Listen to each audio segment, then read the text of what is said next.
Hello guys, welcome back to my channel. সকলকে আমার চ্যানেলে স্বাগত। তো গাইস, আজকে আমরা আমের ভর্তা তৈরি করব গাছ থেকে আম পেড়ে। তো চলুন শুরু করা যাক। গাইস দেখেন, আম পাড়ার আগে প্রথমে আমগুলো দেখে নিতে লাগে যে কয়টা আম আছে। তো আমি এখানে টার্গেট করে নিলাম যে 3টা আম এখানে আছে। তো আমি থেকে প্রথমে মারবো। এই দেখেন, একসাথে 3টা আম পড়ে গেছে, দেখছেন? তো গাইস, প্রথমে কয়েকটা আম পড়লো, তো আরো এখন চেষ্টা করবো বেশি করার।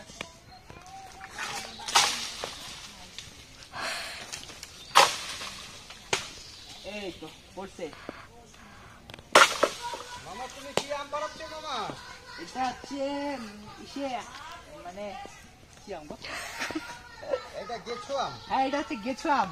তো এটা খুবই ভালো ফলছে। এই আম দিয়ে কি হবে? এই আম দিয়ে আমরা আমের ভর্তা করবো। আচ্ছা আচ্ছা, গরমে তো আমের ভর্তা খুব ভালো লাগে, তাই না? হ্যাঁ, আচ্ছা আচ্ছা, তা আমাকেও একটু দিয়ে দিবে। চিন্তা করবো না, তুমি তো মামা হয়তো যত খুশি অত খেতে পারো। না না, যতটা বানাবে তার থেকে তো বেশি খেতে পারবো না। না না, তোমার জন্য এক্সট্রা বানানো হবে। আচ্ছা, মাশাআল্লাহ, তাহলে তো খুব আলহামদুলিল্লাহ, খুব ভালো হবে। তো ঠিক আছে মামা, এবার বানাইতে যাই হ্যাঁ, আমের ভর্তা। অবশ্যই, তো অবশ্যই। গাইস, এবার আমরা আমের ভর্তা বানাবো। তো হ্যাঁ। চলুন আপনাদেরকে দেখাচ্ছি। তো এবার আমরা আমগুলো ভালো করে ধুয়ে নিচ্ছি, তারপরে এটাকে আমরা কাটবো।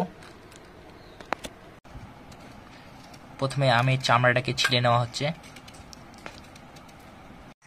তো আমাদের সবগুলো আমের চামড়া ছুলা হয়ে গেছে। তো এবার আমরা পেঁয়াজ ঘষা দিয়ে এটাকে ঘষে নেব ভালো করে। তো চলুন ঘষা শুরু করি।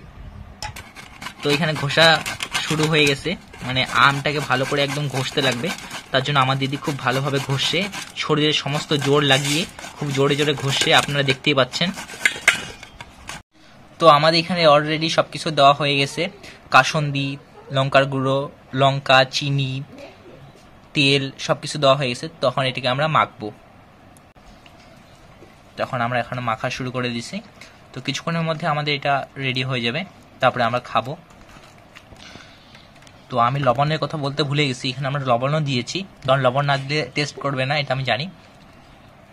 তো এবার আমাদের মাখা হয়ে গেছে, এবার আমরা খাবো। তো সবার জন্য বাড়িতে রেডি করা হয়ে গেছে, কেউ কেউ নিয়ে চলে গেছে। তো এই কয়েকটা বাটি আছে, এখানকার মধ্যে এটা আমার, আমি খাবো। তো এটা আমার ভাইয়ার। তো গাইজ, আজকে ভিডিওটা এখান থেকে এন্ড করছি। যদি ভালো লেগে থাকে অবশ্যই লাইক, কমেন্ট, শেয়ার করবেন এবং অবশ্যই সাবস্ক্রাইব করবেন যদি চ্যানেলে নতুন হয়ে থাকেন।